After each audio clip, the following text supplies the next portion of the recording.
rust. That's not looking good. The leather straps are nearly worn out as well. This armor is 12 years old though, so it's really not in awful shape. The arms do require cleaning, but that'll give me a good chance to make some changes as well. Hi, my name is Matt and you are watching Everything Medieval. The goal of this channel is to share with you my passion for and deep interest in medieval things. So I'm glad you're here today and watching. Let's roll up our sleeves. I'm going to show you what I've got. There are so many alterations and adjustments that I'd like to make with these late 14th century arms. In the elbow, the shape of the lames, even the choice of brass rivets rather than steel. I should probably start from the ground floor, and maybe I will at some point, I don't know. I could make a tutorial. Today though, I'm just interested in cleaning them up and making some minor changes. Let's talk about the things that we can accomplish. There might be some things that are outside of the scope of this particular project.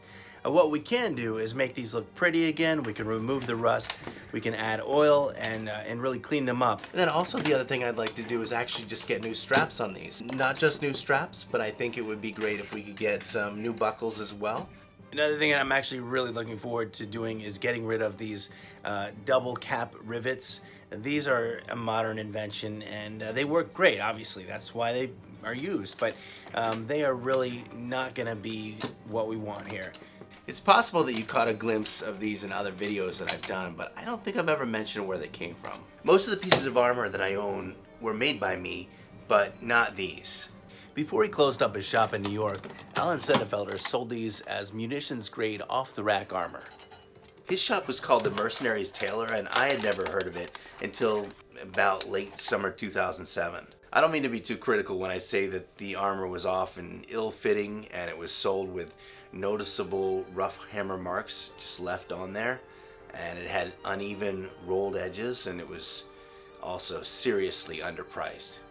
I remember getting a call from Alan after I ordered Spalders from him, and he said, I think you made a mistake. You paid for 2 sets of Spalders. And I said, I did? Because they were so cheap, and I thought the price was per shoulder. And then I said something like, it's okay, I'm sure I'll find some use for the second pair. First I'm going to remove the old leather straps, and we're going to need to take out the rivets. Historically, and by that I mean 20 years ago, to remove the old rivets that you want to replace, you probably would have drilled right through the top of the button head. And I found this very easy when the rivets are steel, but brass is so much softer, and in my experience it's difficult to keep the drill straight. Now if you've got a drill press, you know, there's no issue.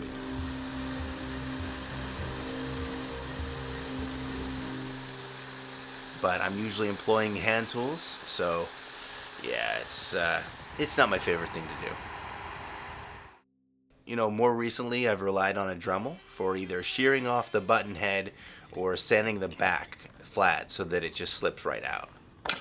I seriously considered removing all of the rivets so that I could use steel ones, but there are actually 29 per arm. And of course I'd be completely disassembling each and every lame. This is why I mentioned starting from the ground floor or starting from scratch as a real consideration.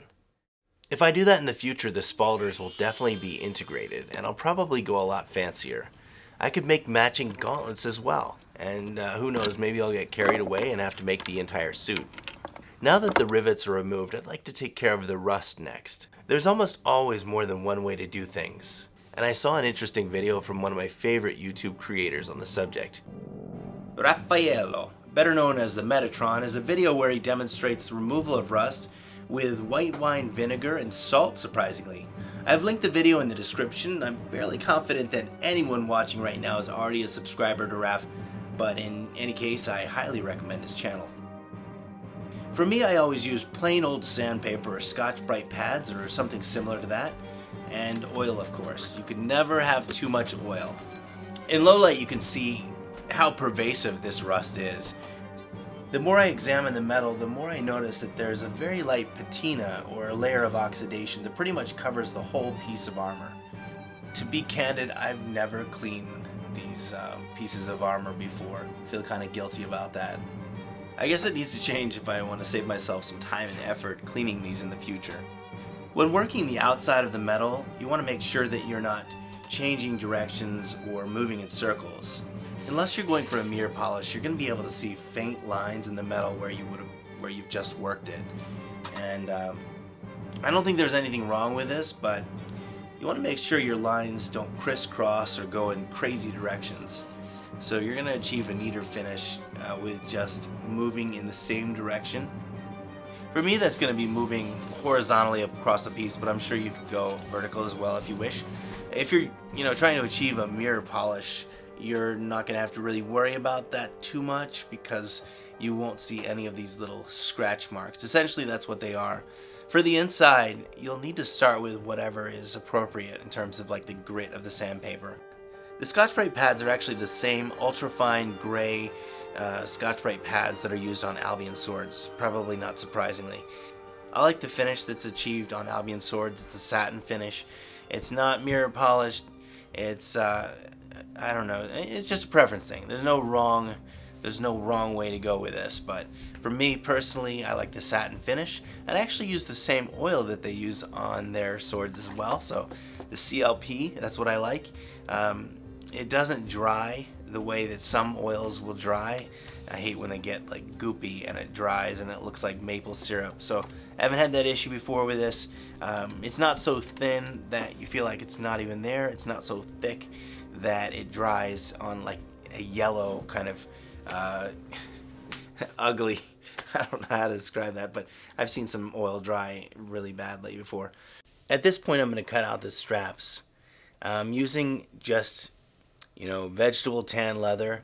This particular piece is actually the same leather that I use for Matthew Jensen's scabbard, called a European side. It was a little bit pricey, but it's like nearly flawless. It's very nice. It's strong. It's not too thick. It's like 4 to 5 ounces, something like that. It's just maybe a tad bit thinner than the black leather that was on there before. But I felt like it didn't need to be that thick. One of the things that kind of bugged me about the leather straps on there before is there's so many different holes there. And I guess that's nice if you have a variety of different things that you wear underneath it, because you need some space sometimes. Sometimes you need less space. But it also kind of looks like it's not really made for you. Because if it's made for you, you're going to know basically your size, right? It's not going to change too much. There shouldn't be too much variation there, I would think. The other thing I really like about the straps are they are just regular buff color. So I'm not dyeing these at all. I'm just going to leave them buff. They get a little bit dark over time, a little bit dirty. At some point I might put some oil on them and that'll turn them an orangish brown color, which is really nice. But I just like that natural look of the leather. It's like, these aren't fancy arms and neither is the leather. The buckles are nice. They are made of bronze and they come from Todd Workshop's website. I think it's Todd Cutler. And they're bronze. I think they're either lacquered, because I don't think that's like a high polish.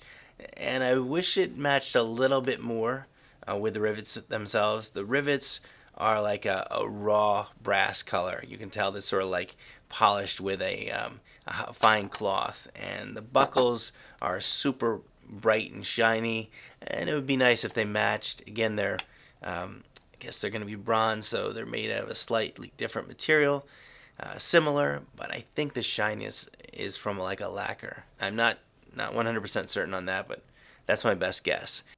I've seen some things that are lacquered, and over time, if you like polish them, the lacquer will eventually rub off or wear off, and the look underneath that is so much better. I don't know why they lacquer bronze or brass. I think it's just so that you don't have to polish it. But it's not going to get that patina if it has a lacquer on it. It's just going to remain super shiny, and not the biggest fan of that. I like to have things age. The more I work on this, the more I'm dreaming about what I could make if I were to start on some real serious armor pieces. One of my favorite armorers, and he doesn't make anything anymore, is William Hurt. And I don't know if you've ever Googled that before, but occasionally you'll see his pieces come up. He's actually retired, and I don't know too much about him personally, but I've seen a lot of his work. And it's just really amazing. I want to emulate his ability to craft fine armor. One of the things that he does best is his Gothic pieces. I'm a huge fan of Gothic pieces. I just think they're so amazing. They're so captivating when you look at them. I mean, it's just artwork right there in the metal. And it would be so enjoyable to try to do something like that. Although, with my skill, it might not be something I want to show anybody, but I would love to try anyway. Just as I finished putting the second hole, I went back to look at the earlier part of the video when before the arms had been deconstructed, before all the straps had been taken off, and I realized that the two upper straps actually are unbuckled in the opposite direction from the lower strap. Just kind of a weird idiosyncrasy.